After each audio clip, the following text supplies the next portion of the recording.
Welcome to Wrestling Junkie, and today we are doing SummerSlam 2002 Classic Review.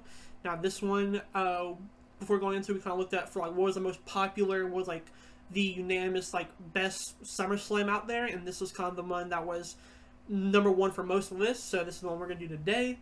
Overview: this is a very solid SummerSlam. I did enjoy watching this. This is kind of one that I never watched before, so it's kind of cool seeing a lot of these matches for the first time. But yeah, our first match, we start off with Kurt Angle taking on Rey Mysterio. Now, Rey comes out through the crowd, and he gets like upper hand. He goes for a 619, but fails. Angle hits a nice, strong German suplex and stays in control for most of this match, or for most of this time. Mysterio or Angle to go for another Angle slam, but Mysterio would reverse it and then into an arm drag. That would get Angle outside the ring, and then Rey would try to go for an outside dive, but the ref kind of like stops him and kind of like checks on Kurt Angle, but instead Rey goes back, jumps over the ref onto Kurt Angle, which was like a really cool spot, something that I wish was kind of used more, something that you don't really see too often. I did a full planchada over the referee to the outside of the ring. It was pretty cool. Yeah, he stays outside and, like I said, does a big dive. He lands on Angle. Rey hits a 619 in the West Coast pop combo, but only gets a count of 2. After this, Kurt Angle gets on top of the turnbuckle. Rey tries to go for like a Hurricane Rana from the top turnbuckle on Kurt Angle, but Kurt Angle kind of like slips out and puts Mysterio into the ankle lock for the win.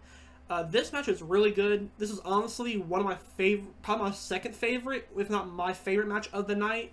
Very good, very fast paced. Both men show that they're very good chemistry together. This is a very young Mysterio in WWE, rather. This is still his first year as a WWE superstar at the time. So, yeah, this is a very good match. Joe? Yeah, this was a very good match, like you said. A lot of big spots. Obviously, 2 big names in Kurt Angle and Rey Mysterio. Kurt Angle really put over Rey Mysterio a lot in this match, and not only this match, but moving forward. Yeah, great match. And for our second match, we have Chris Jericho versus Ric Flair. And this match, Ric Flair, he was already getting up there in age a little bit. I believe he was around 50-ish, somewhere around that range. So for him, it was just a lot of chops for a lot of the match. Yeah, he's just very limited this time. Like you said, most moves that he is doing is mainly just chops. He might get a back drop here and there. But yeah, the match kind of starts with Chris Jericho in control most of the time.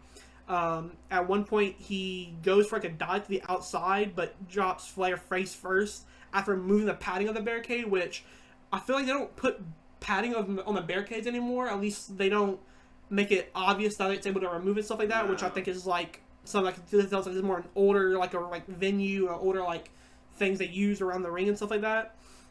But yeah, after this, the only offense we would see from Flair, just like you mentioned, was just the chops, and the crowd loves that. Does the woo after each one. The finish of the match, Flair has a figure four leg lock. My bad. But he gets the bottom rope. While grabbing the rope, he taps out to throw Jericho off, and Jericho kind of pushing Jericho into the ref. Flair hits a low blow into Jericho, which allows him to put Jericho in the figure 4 to get the win. Like you said, this match was in my opinion, it's kind of boring. Obviously, it doesn't help that you have a 53-year-old Ric Flair in the ring who, like we mentioned, is very limited to what he can do in the ring. But Chris Jericho did what he could with, the opponent he has. So. Nah, another funny moment of the match also was Jericho putting Ric Flair in the figure 4. Yeah. And then he felt disrespected, and that's what caused him later on in the match to do the low blow in the figure 4. And also, he's the dirtiest player in the game, so what can you expect? No. And for our next match, we have Edge take on Eddie Guerrero. The match starts and both men go back and forth after a failed pin attempt from Edge. He would tie Eddie's arms up in the ropes. He hits one spear and then goes for a second one. However, Eddie's able to untie himself from the ropes, and Edge would go to the outside, end up injuring his shoulder. This would be the main attacking point of Eddie's attacks for the rest of the match, basically.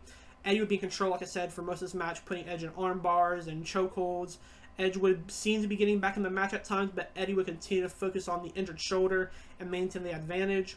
After a failed top rope arm drag from Eddie, Edge would bounce off the ropes and hit a spear for the win. This was a decent match. Nothing too much of value happened in this match. Very solid between the both men. Yeah, this is a great starting because this is kind of still very young and both not necessarily for Eddie but for Edge it's kind of where he was starting to build up more momentum going into his singles career at this point. So yeah, and it says a lot about Edge that he was able to kick out of the frog splash from Eddie, but Eddie wasn't able to kick out of the spear from Edge, and then he gets the win, and then from here moving forward he just continually getting higher and higher in WWE ranks, and now he's a legend. No. But yeah, after this match, we had a tag team match where we had the Un-Americans take on Booker T and Goldust. The match starts, and the team of Booker T and Goldust are in control. They would trade tags, and as they work on as a team, they would work on hurt both whoever's the legal man of the Un-Americans at the time. However, at one point, Lance Storm sends Goldust over the corner turnbuckle, which would see a momentum change after Christian attacks Goldust while the ref isn't looking. Then Storm and Christian would trade tags attacking Goldust. They would continue to isolate him from Booker T. Obviously Goldust trying to get that hot tag to him, trying to save the match, but they're just not able to this time. At one point, Goldust finally gets a tag to Booker T, though, but Lance Storm distracts the ref beforehand, which when the ref is like, oh, you're not allowed to be in here, you can get the tag off, so it kind of resets everything. So Goldust is still in the match at this time. After a failed concerto from the Un-Americans, Goldust finally gets the hot tag, though. Booker goes on a streak of attacks, hitting both men back and forth. Lance Storm would miss a drop kick, but hits the ref. Booker T would hit a double scissor kick on both men, and he goes for the pin, but the ref is down still. Test, the other member of Un-Americans, would come out, hits a big boot on Booker T, which allowed Christian to get the cover for the win. To me, this match was okay at best. It's not a replayable match for me. I probably won't ever go back to this match and watch this, but yeah, it was solid. It's not bad. Yeah, it was definitely a good match. Nothing too crazy though. And the Un-Americans, weren't really their whole thing was literally exactly that they were Un-American, Canadian. But yeah, it was just I didn't really care for that team anyway. Christian obviously came with them at some point. Fails, but we all want to see him with Edge, if we're not seeing him with him, then we don't want to see it. But yeah, after this match, we do pick up the pace with RVD versus Chris Benoit. Match starts with some big kicks from the chest to the chest from RVD, which makes Benoit go to the outside of the ring to take a breather. When he comes back in the ring, RVD stays in control until Benoit dodges a clothesline and hits RVD with a German suplex. Benoit stays in control for some time until he goes for a diving headbutt, which RVD rolls out the way. He gives RVD, while laying down, he gives RVD the chance to, or this gives RVD the chance to the frog splash, but Benoit also dodges, and this would put RVD in the crippler crossface, obviously his signature move this time, and but eventually RVD gets to the bottom of the ropes. Benoit stays in control, but at one point, RVD jumps to the top turnbuckle, but Benoit pushes RVD to the outside, sending him to the barricade, which would injure his shoulder as well. After this, Benoit would start working on the shoulder, putting RVD in multiple different holds to weaken his already injured shoulder. Benoit would hit some Northern Lights suplexes, and towards the end, Benoit and RVD, he has RVD on top of the turnbuckle, and then goes for a German suplex, but in midair, RVD transitions it into a crossbody, which allowed him to get back up, hits a frog splash, and gets the win to reclaim his Intercontinental Champion from Chris Benoit. Yeah, this is a very solid match. This is a better technical match than it was your big spots. But yeah, this is a very good Benoit kind of playing that very technical wrestler, just like I mentioned, putting him in holds, targeting his limbs and stuff like that. So yeah, this was solid for me. Yeah, I like the end, how he just countered that suplex to end up winning the game. RVD obviously countering to win countering to win the match. But yeah, I love this match. It was great. This was one of my favorites on the card. There's a couple duds in here. There's a couple legendary ones in here. There's a couple great ones in here. And this is definitely one of the great ones. For our next match, we have Undertaker taking on Test. Bell ring is going to do a basic match start with collar elbow tie-up into a bounce with a rope, shoulder tackle from Test. After some midsection knees from Test, he whips Taker into the ropes. Then Taker would do a nice diving clothesline, which Test sells like crazy, like bounces all over the place. Undertaker gets up and starts going for an old school, but Test grabs the ref and throws him into the ropes, which is something that I like a lot because this is one of the most annoying moves because it's something that's so easily to like counter, but no one ever counters it for some reason. So it's nice to see somebody actually be smart and counter it. Yeah. This was kind of like send Taker outside, and after throwing Taker into the steps outside, he'd bring him back inside. Test would stay in control for this like good little portion of this part of the match. Until they would trade strikes, which would allow Taker to hit a DDT. Undertaker would then hit old school finally, and then goes for a choke slam, but only gets a count of 2. This would allow Lance Storm and Christian to come out. As I mentioned, the other members of Un-Americans, they would get involved, but Taker choke slams both of them. Test would bring in a chair. The ref tries to grab it, but Test pushes them off. Taker gets a big boot to the chair, which sends it right into Test's face, and hits a tombstone for the win. Again, kind of a short match. This was kind of like a staller match between this and your next match was like your big main event match, basically. Solid. This was definitely not Undertaker's best match. Probably wasn't Test's best match, but it was solid. Yeah, I like the match. I feel like Test was a pretty, he was a good for a big man. He was pretty good. I could have seen him doing, a lot better. I'm surprised he didn't do a lot better for himself, considering he had, matches like this at SummerSlam versus The Undertaker and, look good and look strong. For their next match, we have Shawn Michaels versus Triple H in an unsanctioned match. Now, obviously, the main story of this match is this is Shawn Michaels' first match in over 4 years after having major back problems in the casket match with Undertaker in '99. This would be kind of his big, his first match, but also something really big in a long time. So this was obviously the story going into this was they were friends. Triple H kind of turns on him, but then there's a camera footage that sees Shawn Michaels attacked in the back. Triple H at first was like, "Oh, whoever did this, I'm gonna get you," blah blah blah. But it would end up being Triple H. So this kind of sets up this match. Now the match pretty much starts as soon as Triple H gets in. Shawn Michaels goes straight for him. They attacks him and stuff like that. He would eventually just kind of do a lot of moves. He brings out a trash can, hits him with a lid. It would be until Triple H brings in or starts Irish ripping into the corners and stuff like that, and starts targeting that lower back, which would obviously be the right thing to do as a heel. He has something that's never going to be fully healed, as Jim Ross would mention on commentary a lot. Another thing I didn't like about this match was the involvement of the ref. It felt like he was kind of like a main centerpiece of the match, which in my opinion he kind of shouldn't be. It's an unsanctioned match. He's only there to pin when that pin happens. So I don't like him being interfering and stuff like that, trying to stop Triple H from doing moves. Which at one point he's about to hit Shawn with a chair, but the ref's like, "No, don't do this," which allows Shawn to get a sweet chin music, hits the chair, which makes Triple H's face basically explode in blood. After this, his entire face is red from blood, obviously. Triple H targets, like I said, the lower back, doing backdrops. He does an abdominal stretch at one point, and the ref kind of tries to stop him. He pushes the ref again, and they get a argument.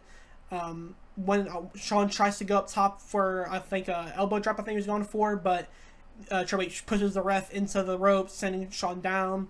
Later, they get back to the outside. Shawn pushes one of the stairs, so it's the second, the bottom level. Then there's a nice bulldog onto the steps to Triple H, and it was a really nice move. Triple H sells that really well. This match was very good. A lot of they kind of used everything they could. Very good match. The ending segment, you have Shawn Michaels try to go for a sweet chin music. Triple H reverses it, goes for the pedigree. He reverses that. Shawn gets a roll up for the win. Kind of a weird finish for a big match. This is kind of this was gonna be a one-off match anyway, so I don't see why you don't have a big finish. But the main happens afterwards. You have Triple H get the sledgehammer, attack Shawn, and pretty much separates them for a long time. And obviously until about 2006, I think, is when they finally made up and became DX again. But yeah, this is a very solid match. This is definitely one of the best matches. This is definitely the best match on the card. This is a very iconic match. Obviously, a big blood feud between two best friends. This is definitely a match. If you haven't watched it before, I'd definitely go watch it.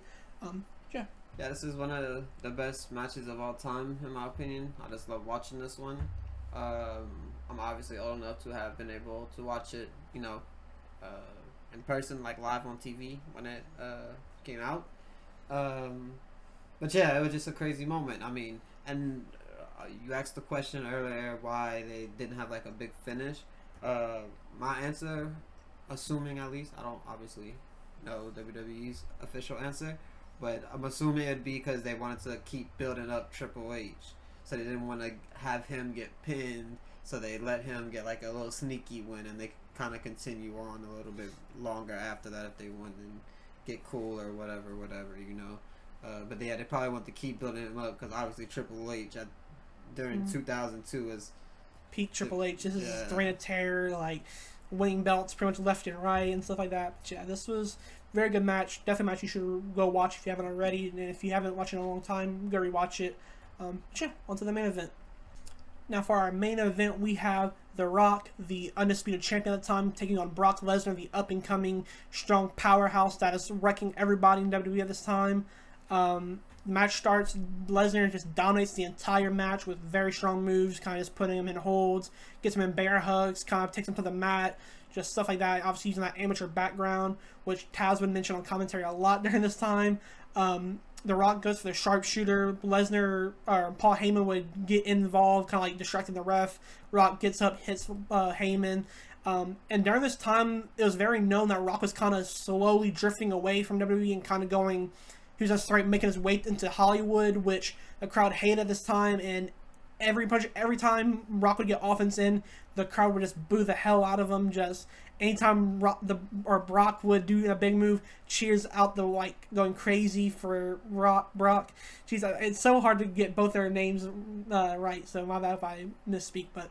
Yeah, they would kind of go back and forth. At one point, out on the outside, Brock hits a rock bottom onto Paul Heyman onto the announce table. They would get back inside.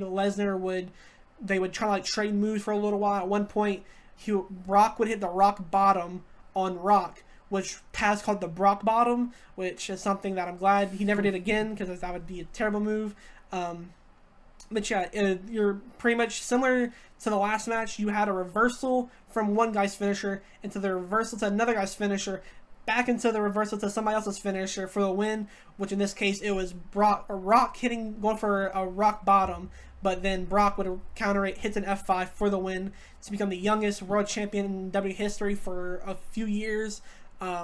This was a very good showing for Brock. It was obviously this is very strong Brock. I think he was undefeated going into this match, and also remain undefeated. This is something that I think a lot of legends in WWE kind of like struggled with, was putting over younger talent. Obviously, you have guys like Hogan who didn't do that very well, but Rock took the beating and made Brock look incredibly strong, while also making himself look strong as well. But yeah, he put over a young talent. Lesnar would obviously become one of the strongest wrestlers during this time period, and when he comes back into wrestling in like 2011, he will continue being very strong. And this, you can kind of attribute that to Rock kind of like selling really well in this match, which would obviously lead him to very great success in the rest of his career. But yeah, very solid match for me. I think this was probably, it was one of the better matches. However, I don't think it was the first or second best match, probably the third or fourth in my opinion, but still a very good match between the two. Yeah, I think this match was kind of like the end of like a era as far as The Rock goes. Like, going forward, you wouldn't really see him consistently in the ring. Like, he would obviously get more champion runs later on, and as he would go on, and he would do lots more matches after this. But yeah, you would just never see the same Rock, the consistent Rock, the trash talking Rock. Now he has to worry about sponsors and brands and all this kind of stuff. So you wouldn't see like that gritty Rock that you would see like Attitude Era Rock. But now the big dogs was gonna be Triple H obviously at the time, Brock Lesnar. Shawn Michaels is always gonna be there. You have a returning Ric Flair.